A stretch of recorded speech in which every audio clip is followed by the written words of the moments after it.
Succès historique pour la Chine qui a ce jeudi réussi à poser un module sur la face cachée de la Lune. C'est une première mondiale et le fruit d'une longue préparation. La grande difficulté, c'est déjà l'alunissage en douceur. Être capable de contrôler des rétrofusées, de séparer l'alunisseur à grande vitesse, une vitesse de 2 km par seconde, et de le ralentir pour allunir en douceur. Nous-mêmes, nous sommes posés sur la Lune avec une sonde que j'ai construite avec mes collègues, une sonde qui s'appelait Smarta, mais ceci n'a pas été fait en douceur. Nous sommes arrivés à 2 km par seconde à grande vitesse. Donc l'alunissage en douceur, c'est une prouesse technique.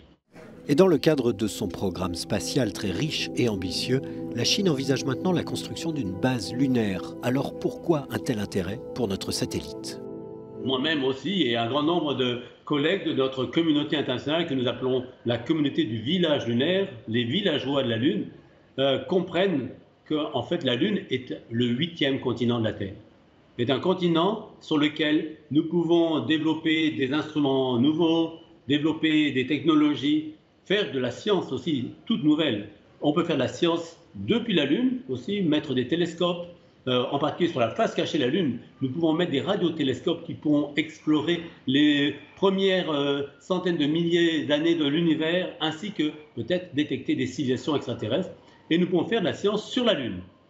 Comprendre, par exemple, comment la vie peut être implantée à la surface, comment est-ce qu'on peut développer donc, tout un système, donc une base, un système habité, tout un écosystème, en faire un 8e continent habité.